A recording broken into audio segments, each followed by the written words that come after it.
Good morning, afternoon, evening, wherever you are, and welcome to our weekly review of how religion impacts humanity. This week's headlines. In the USA, vaccine hesitancy is strongest amongst white evangelical Christians. Inclusive comprehensive RSE should be taught in all schools, say Northern Ireland government panels.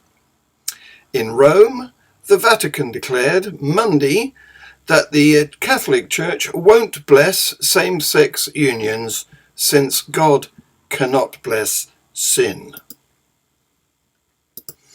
A young man in Uttar, Pradesh has been arrested for raping a teenage Dalit girl and pressurizing her to change her religion. A Polish cardinal is accused of failing to report sexual abuse.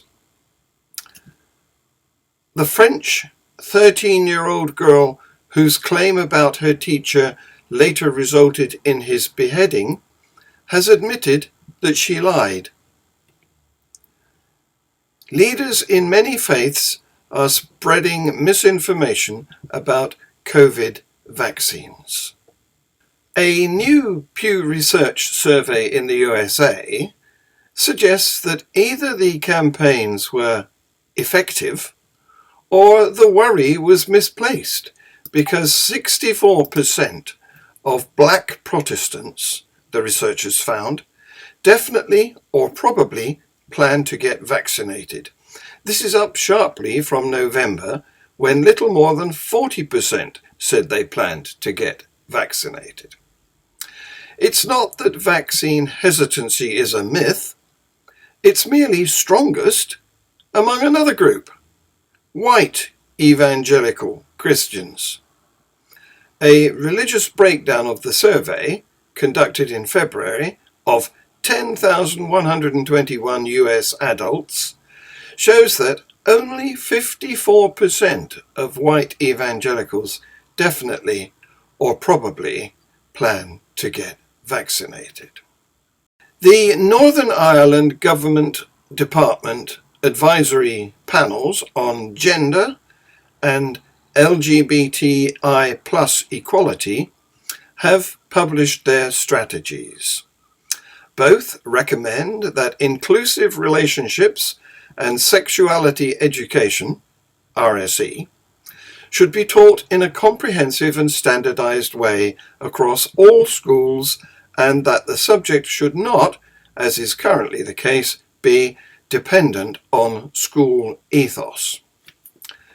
Northern Ireland Humanists, which campaigns for compulsory objective teaching about relationships and sex in all schools, has welcomed the reports, saying that children and young people are entitled to RSE that will keep them happy, healthy, and safe, regardless of their background or the type of school they attend.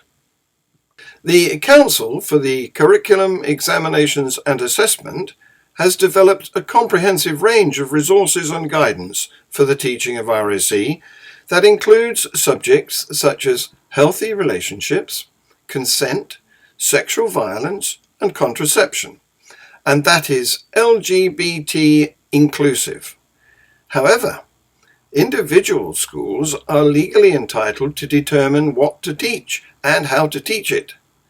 They are also expected to teach RSE in harmony with the ethos of the school and reflect the moral and religious principles held by parents and school management authorities. Given that almost all schools in Northern Ireland are religious in nature, this poses a significant barrier.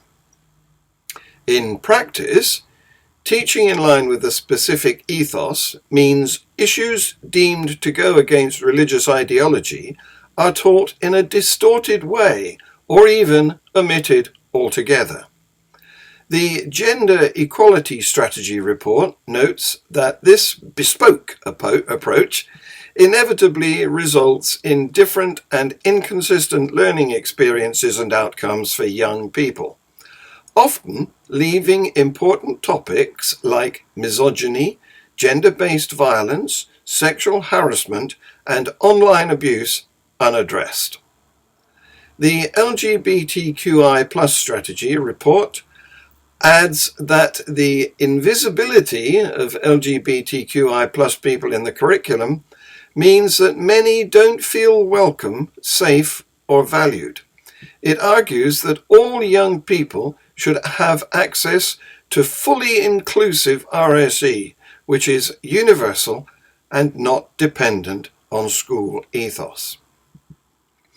Northern Ireland Humanist Coordinator Boyd Sleater commented, "We strongly welcome these expert reports, which make it crystal clear that current RSE provision in Northern Ireland is not fit for purpose. Children and young people are entitled to RSE that will help them grow up healthy, happy, and safe, regardless of their background or the type of school they attend. We therefore urge the government to take heed of these recommendations and make RSE a compulsory subject with an inclusive, standardised and fact-based curriculum for all pupils in Northern Ireland." I interviewed Boyd some time ago and will include the link in the details under this video. In Rome, the Vatican's Orthodoxy Office, the Congregation for the Doctrine of Faith, issued a formal response to a question about whether Catholic clergy have the authority to bless gay unions. The answer, contained in a 2-page explanation published in 7 languages and approved by Pope Francis, was negative. The note distinguished between the Church's welcoming and blessing of gay people, which it upheld, and their unions. It argued that such unions are not part of God's plan, and that any sacramental recognition of them could be confused with marriage. The note immediately pleased conservatives and disheartened advocates for LGBT Catholics, and threw a wrench in the debate with the German Church, which has been at the forefront of opening discussions on hot-button issues such as the Church's teaching on homosexuality.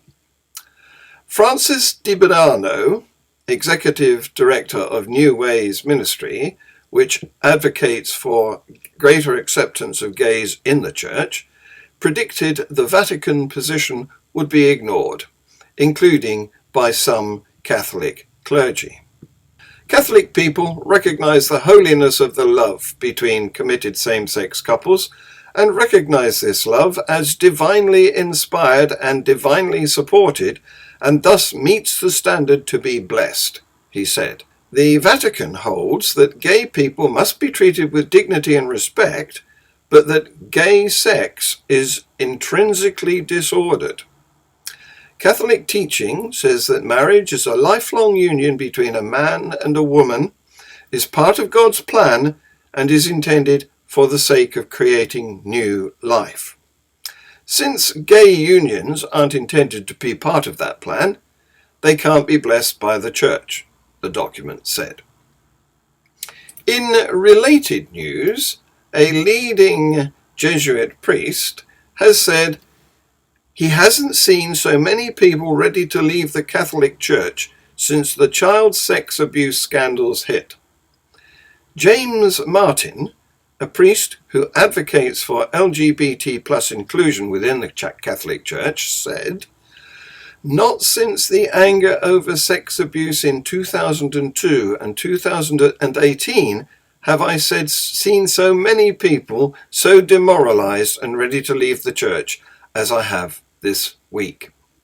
He added, "And not simply LGBT+ people, but their families and friends, a large part of the Church." Mary McAleese, former President of Ireland and an outspoken Catholic campaigner, lambasted the Vatican statement as unbearably vicious. Mary, who has a gay son, wrote in her letter to Catholic Archbishop Eamon Martin that Pope Francis's chummy words to the press often quite reasonably realise hopes of church reform, which are subsequently almost invariably dashed by firm restatements of unchanged church teaching. She said, Francis is the Pope who toes the old hard line, and said the language used can only have brought more heartache to our gay children and to us, their families. A young man in Uttar, Pradesh, has been arrested for raping a teenage Dalit girl and pressurizing her to change her religion, police said on Tuesday. According to the police personnel, 23-year-old Raju Ansari took the 17-year-old girl to his residence in the Laloli district on Friday night and allegedly raped her. The girl was rescued from his house the following morning. Laloli police station SHO Sandeep Kumar Tiwari said, according to a complaint filed with the police, Ansari also put pressure on the girl to change her religion. A case was registered against Ansari on Sunday under relevant sections of the Indian Penal Code. The police officer said he was arrested on Monday evening. The girl has been sent to a government hospital for medical examination. Cardinal Dziswich, who served as the Polish Pope's secretary for 39 years, was accused in November of ignoring abuse complaints after becoming Archbishop of Krakow in 2005. The cardinal dismissed the claims in a TV interview, citing his 4 decades of service to the Church, to the Pope, and to Poland, but said he counted on a transparent investigation and proper presentation of the facts. In a January statement, the Krakow prosecutor's office said it had found no evidence of criminal activity against Cardinal Dziswich, since the legal obligation to report abuse allegations to police had only entered into force in 2017, and the cardinal retired as Archbishop of Krakow in December 2016. However, opposition politicians in Poland have continued to level accusations against the cardinal. A 13-year-old French student admitted to spreading lies about her history teacher before he was beheaded by an Islamic extremist last year, the BBC reported. Samuel Paty, a 47-year-old teacher at Collège de Bois d'Orme, was killed in October after he showed students controversial photographs of the Prophet Muhammad during a civics class about free speech.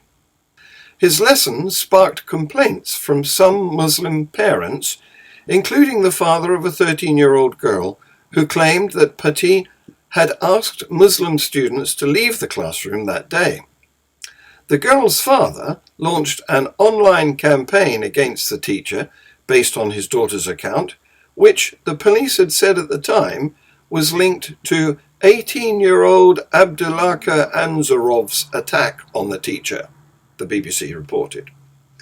In a YouTube video, which has since been removed, the father called Paty a voyou, a thug, and asked other parents to join him in collective action against the teacher. 10 days after the student shared her story with her father, Paty was beheaded by an 18-year-old student, Abdulaka Anzarov, a Moscow native of Chechen origin who was later killed by police. Now the girl has walked back her claims, confessing to police that she lied about being in class that day and falsely accused Paty of asking Muslim children to leave while he showed the photos, Agence France Presse reported. The BBC reported the girl, whose identity has not been revealed, told police she didn't see the cartoons, but was shown them by another student in her class. The girl has been charged with slander, and her father and another man behind the hate campaign have been charged with complicity in murder. As coronavirus vaccines slowly roll out across the world, leaders are working hard to build confidence in them. Religious leaders, in particular, can play a crucial role in convincing people to vaccinate. Many are working hard to spread the news that vaccines are safe and effective, but as the BBC's population reporter Stephanie Hegarty has been finding out, there are figures in almost every faith who are undermining that message, with some spreading misinformation which could lead to vaccine hesitancy. Get your chip when you get your COVID vaccination. They want to alter us. They're sharing false rumors and lies about COVID-19 vaccines. This is a final enslavement. And they have influence because they're religious leaders. Content all day, every day. My name is Kalina Koltai. So these figureheads who have a large platform, ties, are often respected, and they also have the cultural competency to understand what is important, what are the values, what is necessary to make that information powerful and resonate. It's a minority spreading these false messages. Most leaders in every faith are trying to do the opposite. The vaccine is a gift of faith. But when religious leaders spread wrong information about vaccines, it can be powerful. In India, this man suggests the vaccine is an international conspiracy to feed cow's blood to Hindus. But there's no cow's blood in COVID-19 vaccines. A Greek Orthodox bishop says slaughtered fetuses are used to make vaccines. But this emotive language is extremely misleading. There were 2 fetuses aborted in the 1960s that are used to produce a cell line that's still used today in the process of making deactivated virus that goes into the vaccine. But that does not mean that they're taking aborted babies and putting it in your vaccines. In Israel, a rabbi claims the vaccine will make you gay, which is nonsensical. All those claims.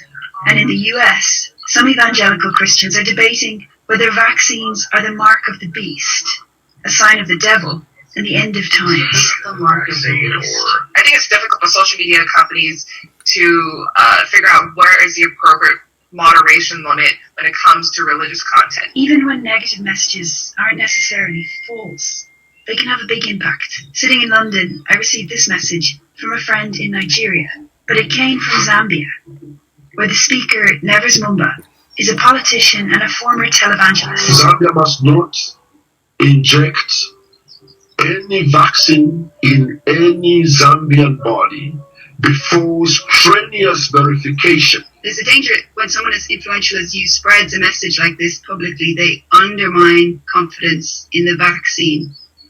Why did you feel the need to make this statement publicly? I think it's my moral obligation as a leader to make that public, because it puts our authorities on alert to realize that we are not just people who receive anything that comes to us, but all we are saying to our people, make sure it is safe. Is pre-regulation by the WHO that isn't enough by your standards? Not at all, not at all. When Pfizer hit London had to do its own verifications and ensure that they're satisfied. Even if the intent of the person who's posting it is not necessarily to spread misinformation, it can be interpreted as a message to not vaccinate. Dr. Teddy Andrew Mulenga challenged Nevers Mumba publicly. I asked him why. For us here, pastors, they have huge followings. Whatever they say is taken as gospel truth. He believes that Zambia, like other countries have done, should trust the WHO's rigorous pre-regulation to get the vaccine quickly. I am a doctor, but there are more people listening to him. It's crucial that religious leaders get vaccine messaging right. Halal is very important for Muslims. In 2018, the highest Muslim clerical council in Indonesia said a measles and rubella vaccine wasn't halal. The MUI then issued a fatwa that this, even it is not halal, but it still can be used. But that mixed message meant many parents refused to vaccinate their children. Now, with the coronavirus, they want to do things differently. They put out a fatwa saying the COVID-19 vaccine from Sinovac is halal before the rollout in Indonesia began. I think it's incredibly important for religious leaders to spread accurate and up-to-date information about vaccines and making sure that that information that they're spreading is relevant to their congregations. Because a delay in vaccinating means more lives lost. We need the vaccine. We need people to buy in. Now, this news is normally followed by the Ask an Atheist show, in which you get to question a guest. This time, however, Ask an Atheist has been postponed to suit our guest, Harris Sultan, who lives in Australia. Look out for the show on Monday at 10 a.m. UK time, 9 p.m. Australia time, and all time zones in between. We will be back with our weekly news review on our new platforms at the same time next week. Please like, share, comment, set the notifications, etc. Thank you for watching.